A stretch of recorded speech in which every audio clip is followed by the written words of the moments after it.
Friends, welcome to Neetha's taste land. നമ്മൾ ഇന്ന് ഉണ്ടാക്കാൻ പോകുന്നത് ഒരു നാടൻ പലഹാരമാണ്. നാടൻ പലഹാരം എന്ന് പറഞ്ഞാൽ ഈ പത്തിരി എന്ന് പറഞ്ഞ പേര് എല്ലാവർക്കും അറിയാവുന്നതാണ്. ഫേമസ് ആയിട്ടുള്ളതാണ് പത്തിരി. പത്തിരി തന്നെ നമ്മൾ പല രീതിയിൽ ഉണ്ടാക്കാറുണ്ട്. പക്ഷെ ഇത് നാടൻ രീതിയിലെ പത്തിരിയാണ്. നമ്മൾ ഉണക്കലരി അരച്ചതിന് ശേഷം ഉണ്ടാക്കുന്ന പത്തിരി. ഈ പത്തിരിക്ക് വേറെ പേരുകൾ ഉണ്ടോ എന്ന് എനിക്ക് അറിയില്ല. ഞങ്ങളുടെ ഇവിടെയൊക്കെ ഇതിന് അരിപ്പത്തിരി എന്നാണ് പറയുന്നത്. അപ്പോൾ വേറെ നാട്ടിൽ വേറെ പേരുകൾ ഉണ്ടോ എന്ന് അറിയില്ല. ബാക്കി നമ്മൾ നൈസ് പത്തിരി, വെളിച്ചെണ്ണ പത്തിരി അങ്ങനെയുള്ള പത്തിരികളൊക്കെ ഉണ്ടാക്കാറുണ്ട്. പക്ഷെ ഈ പത്തിരി ആരും അധികം ഉണ്ടാക്കി ഞാൻ കണ്ടിട്ടില്ല. ഈ ഒരു ഏരിയയിലുള്ള ആൾക്കാർ ഉണ്ടാക്കിയിട്ടാണ് കണ്ടിട്ടുള്ളത്. അപ്പോൾ അധികം ബുദ്ധിമുട്ടില്ലാത്ത റെസിപ്പിയാണ്. വളരെ ഈസി ആയിട്ട് ഉണ്ടാക്കുകയും ചെയ്യാം, അതുപോലെ തന്നെ നല്ല ടേസ്റ്റി ആയിട്ട് കഴിക്കുകയും ചെയ്യാം. ഈ പത്തിരി ഇപ്പൊ നമുക്ക് കഴിക്കണം എന്നുണ്ടെങ്കിൽ കറി ഇല്ലാന്നുണ്ടെങ്കിലും കുഴപ്പമില്ല. കറി ഇല്ലാതെ തന്നെ ടേസ്റ്റോട് കൂടി കഴിക്കാൻ പറ്റിയൊരു പത്തിരിയാണിത്. പിന്നെ കറി ഉണ്ടെങ്കിൽ കറിയുടെ കൂടെ കഴിക്കാതെ നമുക്കിപ്പോ വെജ് കറി ആയാലും ഫിഷ് കറി ആയാലും എഗ് ആയാലും ചിക്കൻ ആയാലും ഏത് കറികളാണെങ്കിലും നമുക്ക് ഈ പത്തിരിയുടെ കൂടെ കഴിക്കാം. അതുപോലെ തന്നെ കുട്ടികൾക്കാണെങ്കിലും കുറച്ച് പഞ്ചസാരയൊക്കെ ചേർത്ത് കൊടുക്കുന്നുണ്ടെങ്കിൽ ചെറിയ കുട്ടികൾക്ക് വരെ ഹെൽത്തി ആയിട്ട് കൊടുക്കാൻ പറ്റിയൊരു റെസിപ്പി തന്നെയാണ്. അപ്പോൾ ഹെൽത്തിയാണ്, അതുപോലെ തന്നെ ഈസിയാണ്, അതുപോലെ ടേസ്റ്റിയുമാണ്. ശ്രദ്ധിക്കേണ്ട ഒരു കാര്യം, ഉണക്കലരി തന്നെ യൂസ് ചെയ്യുകയാണെങ്കിൽ കൂടുതൽ ടേസ്റ്റും ഉണ്ടാവുള്ളൂ, അതുപോലെ തന്നെ കാണാൻ ആ ഒരു ഭംഗി ഉണ്ടാവുള്ളൂ. പച്ചരി യൂസ് ചെയ്തിട്ട് ഈ പത്തിരി ഉണ്ടാക്കുന്ന കാര്യം എനിക്കറിയില്ല.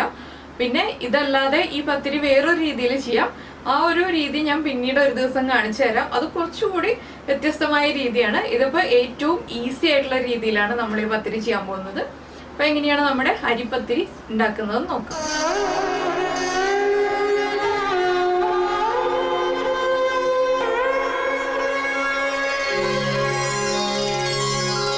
നമുക്ക് നമ്മുടെ അരിപ്പത്തിരിയുടെ ഇൻഗ്രീഡിയൻസ് നോക്കാം. ഇൻഗ്രീഡിയൻസ് എന്ന് പറയുമ്പോൾ കൂടുതൽ ഇൻഗ്രീഡിയൻസ് ഒന്നും ഇല്ല. നമുക്ക് അരി വേണം, അതുപോലെ തന്നെ തേങ്ങ, പിന്നെ കുറച്ച് ഉപ്പ്, പിന്നെ ഈ അരി അരച്ചെടുക്കുന്നതിന് കുറച്ച് വെള്ളം വേണം. കുറച്ച് ലൂസായിട്ടാണ് നമ്മൾ ഈ പത്തിരിയുടെ മാവ് അരച്ചെടുക്കുന്നത്. ഇതിപ്പോ നമ്മൾ എടുത്തിരിക്കുന്നത് ഉണക്കലരിയാണ്. ഉണക്കലരി 6 മണിക്കൂർ വെള്ളത്തിൽ സോക്ക് ചെയ്തെടുത്തതാണ്. ഇനിയിപ്പോ നമുക്ക് ഈ അരിയും തേങ്ങയും ഉപ്പും ചേർത്ത് വെള്ളം ചേർത്തിട്ട് അരച്ചെടുക്കാം. അപ്പോൾ ഉണക്കലരി തന്നെയാണ് നമ്മൾ ഈ ഒരു പത്തിരി ഉണ്ടാക്കാൻ ഉപയോഗിക്കാറുള്ളത്. പച്ചരി യൂസ് ചെയ്യാറില്ല. പച്ചരി ചേർത്തിട്ട് പത്തിരി ഉണ്ടാക്കിയാൽ എങ്ങനെ ഉണ്ടാവും എന്ന് എനിക്ക് അറിയില്ല. അതുകൊണ്ട് നമ്മൾ എടുക്കുമ്പോൾ ഉണക്കലരി തന്നെ എടുക്കുക. പിന്നെ കഴിക്കാനും ടേസ്റ്റ് ഉണക്കലരി തന്നെ ആയിരിക്കും എന്ന് തോന്നുന്നു. അതിന്റെ പച്ചരി യൂസ് ചെയ്തിട്ടുള്ളത് അറിയാത്തതുകൊണ്ടാണ് ഞാൻ ഇങ്ങനെ എടുത്തു പറയുന്നത്. ഇതിപ്പോ 1 കപ്പ് ഉണക്കലരി എടുത്തിട്ടുണ്ട്. മെഷറിംഗ് കപ്പില് 1/4 കപ്പ് തേങ്ങ എടുത്തിട്ടുണ്ട്. നമുക്ക് ആദ്യം ഇത് മിക്സിയുടെ വലിയ ജാറിൽ ഇട്ടിട്ട് അരച്ചെടുക്കാം. എന്താണെന്ന് വെച്ചാൽ നമ്മൾ കുറച്ച് വെള്ളം ചേർത്തിട്ട് അരച്ചെടുക്കുന്നതുകൊണ്ടാണ് വലിയ ജാറിന്ന് എടുത്തു പറഞ്ഞത്. ഇല്ലാന്നുണ്ടെങ്കിൽ ചെറിയ ജാറിൽ അരച്ചതിന് ശേഷം വെള്ളം ചേർത്ത് ലൂസാക്കി എടുക്കാം. അപ്പോൾ അരിയുടെ സോക്കിംഗ് ടൈം നമ്മൾ പ്രത്യേകം ശ്രദ്ധിക്കുക. അധിക സമയം സോക്ക് ചെയ്തില്ല എന്നുണ്ടെങ്കിൽ അരി അരഞ്ഞു കിട്ടാൻ ബുദ്ധിമുട്ടായിരിക്കും. ഞാനിപ്പോൾ അരി ഇട്ട് വെച്ചിരുന്ന വെള്ളം ചേർക്കുന്നുണ്ട് ഇതിലേക്ക്. പിന്നെ കുറച്ച് വെള്ളം കൂടി ചേർക്കുന്നുണ്ട്. അതുപോലെ തന്നെ നമ്മൾ എടുത്തു വെച്ചിരിക്കുന്ന തേങ്ങ ചേർക്കുക. കുറച്ച് ഉപ്പ് ചേർത്തിട്ട് നമുക്ക് ആദ്യം അരച്ചെടുക്കാം. അതിനുശേഷം ഉപ്പ് കുറവാണോ എന്ന് നോക്കിയിട്ട് ഉപ്പ് കുറവാണെങ്കിൽ ആഡ് ചെയ്ത് കൊടുക്കാം. ഞാനിപ്പോൾ വെള്ളം ചേർത്തത് അരച്ചെടുത്തിട്ട് അതിന്റെ കൺസിസ്റ്റൻസി കാണിച്ചു തരാം. ഇപ്പൊ നമ്മുടെ പത്തിരിയുടെ മാവ് നമ്മൾ അരച്ചു കഴിഞ്ഞത് കണ്ടോ, ഈ ഒരു കൺസിസ്റ്റൻസിയിലാണ് അരച്ചെടുത്തിരിക്കുന്നത്. അധികം ലൂസും അല്ല, അധികം തിക്കും അല്ലാത്ത രീതിയിൽ. ഏകദേശം ഒരു 1/4 കപ്പ് വെള്ളം ഒഴിച്ചിട്ടുണ്ട്. പിന്നെ നമ്മൾ അരി സോക്ക് ചെയ്യുന്ന ടൈമും അതുപോലെ നമ്മൾ എടുക്കുന്ന അരിയുടെ അളവും അനുസരിച്ചിട്ട് വെള്ളത്തിന്റെ അളവിൽ വ്യത്യാസം വരും. ഇനിയിപ്പോ നമുക്ക് ഒരു ചട്ടി ചൂടാക്കാം. ഞാനിപ്പോ ഇരുമ്പിന്റെ ചട്ടിയിലാണ് ഈ പത്തിരി ഉണ്ടാക്കുന്നത്. ഇവിടെ എപ്പോഴും ചീനച്ചട്ടിയിലാണ് പത്തിരി ഉണ്ടാക്കാറുള്ളത്. നോൺ സ്റ്റിക് പാൻ ആണെങ്കിലും നോൺ സ്റ്റിക് പാനിൽ ഇപ്പൊ നമുക്ക് ഉണ്ടാക്കാം. ഞാനിപ്പോ ഇവിടെ ചെയ്യുന്ന രീതിയിൽ തന്നെ ചെയ്യുന്നതേ ഉള്ളൂ.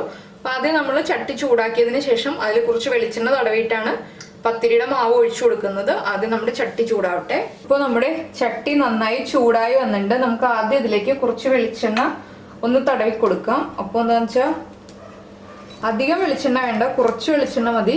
പിന്നെ നമ്മൾ ഏത് വലിപ്പത്തിലാണോ ഈ പത്തിരി ചുട്ടെടുക്കുന്നത് അത്രയും ഭാഗത്ത് കംപ്ലീറ്റ് ആയിട്ട് നമ്മൾ വെളിച്ചെണ്ണ അപ്ലൈ ചെയ്യണം. ഇല്ലാന്നുണ്ടെങ്കിൽ വിട്ട് വരില്ല. ഇതിലേക്ക് നമുക്ക് പത്തിരിയുടെ മാവ് ഒഴിച്ചു കൊടുക്കാം. നമ്മൾ ഈ പത്തിരിയുടെ മാവ് അരച്ചിട്ട് ഉടനെ തന്നെ ഉണ്ടാക്കാം. പൊങ്ങാൻ വേണ്ടിയിട്ട് വെക്കേണ്ട ആവശ്യമില്ല. നമ്മൾ ചെറിയ പത്തിരി ആയിട്ടാണ് പരത്തി എടുക്കുന്നത്. വലിയ പത്തിരി ആവശ്യമാണെങ്കിൽ നമ്മുടെ ദോശക്കല്ലിൽ മാവ് ഒഴിച്ചിട്ട് ഉണ്ടാക്കിയെടുക്കാം. നമ്മൾ ഇങ്ങനെ പരത്തിക്കൊണ്ടിരിക്കുമ്പോൾ തന്നെ പത്തിരി കുക്കായി തുടങ്ങും കേട്ടോ. ചട്ടിയുടെ ചൂടുകൊണ്ട് വേഗം തന്നെ കുക്കായി തുടങ്ങും. ഈ ഒരു വലിപ്പത്തിലാണ് ഞാനിപ്പോൾ പത്തിരി ഉണ്ടാക്കാൻ പോകുന്നത്. അപ്പോൾ ഇതുപോലെ നമ്മൾ മാവ് ഒഴിച്ച് പരത്തിയതിന് ശേഷം അടച്ചു വെക്കണം. അപ്പോൾ ഞാനിപ്പോൾ അടച്ചു വെക്കുന്നില്ല, അതൊന്ന് കുക്കാവുന്നത് കാണിച്ചു തന്നതിന് ശേഷം അടച്ചു വെക്കാം. അടച്ചു വെച്ചിട്ട് ലോ ഫ്ലെയിമിൽ കുക്ക് ചെയ്യുക.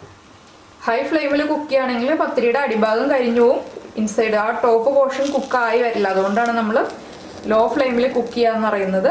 ഇതിലിപ്പോൾ ഈ ചെറിയ തരിതരി പോലെ വരുന്നത് നമ്മുടെ തേങ്ങയുടെ ആ ഒരു തരിതരിപ്പാണ്. അരി നന്നായിട്ട് അരിഞ്ഞു കഴിഞ്ഞു, പക്ഷെ തേങ്ങയ്ക്ക് ചെറിയൊരു തരിതരിപ്പ് ഉണ്ടാവും നമ്മൾ എങ്ങനെ അരച്ചെടുത്താലും. ഇനി നമുക്കിത് അടച്ചു വെക്കാം. അടച്ചു വെച്ചതിന് ശേഷം കുറച്ച് സമയം വെയിറ്റ് ചെയ്യുക. ലോ ഫ്ലെയിമിൽ തന്നെ വയ്ക്കാൻ ശ്രദ്ധിക്കുക, ഹൈ ഫ്ലെയിം ആയി പോകരുത്. ഇത്രയേ ഉള്ളൂ നമ്മുടെ ഈ അരിപ്പത്തിരി എന്ന് പറഞ്ഞിട്ടുണ്ടെങ്കിൽ. പക്ഷെ അരിപ്പത്തിരി എന്ന് പറഞ്ഞിട്ട് മറ്റുള്ള സ്ഥലങ്ങളിലൊക്കെ വേറെ പത്തിരികളൊക്കെ ഉണ്ട്.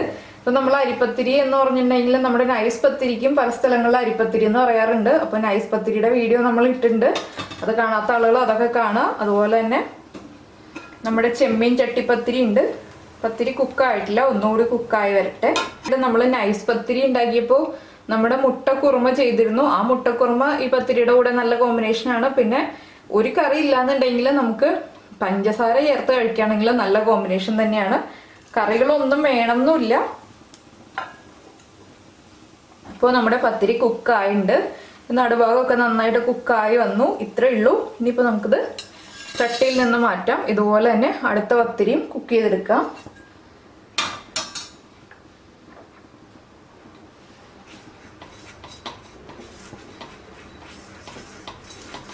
ആദ്യത്തെ തവണ മാത്രമേ നമ്മൾ കുറച്ചധികം വെളിച്ചെണ്ണ ഇങ്ങനെ ചുറ്റും അപ്ലൈ ചെയ്യേണ്ടി വരുള്ളൂ. പിന്നെയുള്ള പത്തിരിയൊക്കെ ഉണ്ടാക്കുമ്പോൾ കുറച്ചായിട്ട് വെളിച്ചെണ്ണ അപ്ലൈ ചെയ്ത് കൊടുത്താൽ മതി.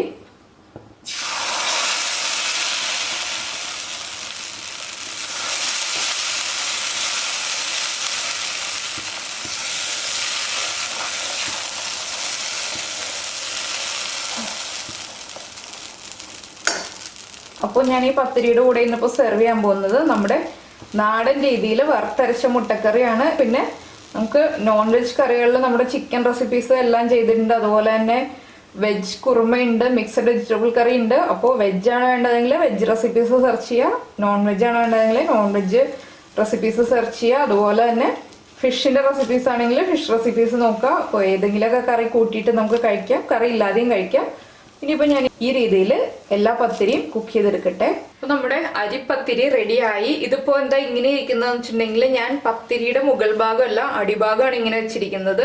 അത് ഫോട്ടോയിൽ ഒരു ഭംഗി ഉണ്ടാകാൻ വേണ്ടിയിട്ടാണ് ഇങ്ങനെ വെച്ചത്. നമ്മൾ ചട്ടിയിലാണ് പത്തിരി ഉണ്ടാക്കിയെടുക്കുന്നതെങ്കിൽ പത്തിരിയുടെ അടിഭാഗം ഇതുപോലെ തന്നെ ഇരിക്കുള്ളൂ, വേറെ വ്യത്യാസമൊന്നും വരില്ല. ചെറുതായിട്ട് ഇതുപോലെ മൊരിഞ്ഞു വരും. അപ്പോൾ ഈ വലിപ്പത്തിലാണ് പത്തിരി ഉണ്ടാക്കുന്നതെങ്കിൽ നമുക്ക് 7 പത്തിരി ഉണ്ടാക്കിയെടുക്കാം. 1 കപ്പ് അരിയും 1/4 കപ്പ് തേങ്ങയും ചേർത്തിട്ട്. പിന്നെ നമ്മുടെ വീട്ടിലുള്ള മെമ്പേഴ്സിന്റെ എണ്ണം അനുസരിച്ച് നമ്മൾ അളവുകൾ വ്യത്യാസം വരുത്താം, എത്ര ക്വാണ്ടിറ്റി വേണം എന്നുള്ളത്. ഏറ്റവും ഈസി ആയിട്ടുള്ള റെസിപ്പിയാണ്, വളരെ സിമ്പിൾ എന്ന് പറഞ്ഞാൽ ഇത്രയും സിമ്പിൾ ആയിട്ടുള്ള റെസിപ്പീസ് വളരെ കുറവാണെന്ന് തന്നെ അറിയാം. നമ്മൾ സാധാരണ ഒരു പഴംപൊരി ഉണ്ടാക്കുന്ന അത്രയും സമയം പോലും നമുക്ക് വേണ്ട ഈ ഒരു പത്തിരി ഉണ്ടാക്കിയെടുക്കാൻ. അപ്പോൾ എല്ലാവരും ഈ ഒരു പത്തിരി ഉണ്ടാക്കി കഴിച്ചതിന് ശേഷം ഫീഡ്ബാക്ക് അറിയിക്കുക. അതുപോലെ തന്നെ ലൈക്ക് ചെയ്യുക, ഷെയർ ചെയ്യുക, കമന്റ് ചെയ്യുക. സബ്സ്ക്രൈബ് ചെയ്യാത്ത ആളുകൾ സബ്സ്ക്രൈബ് ചെയ്യുക. നമുക്ക് നമ്മുടെ അടുത്ത റെസിപ്പിയുമായിട്ട് അടുത്ത ദിവസം കാണാം. ബൈ.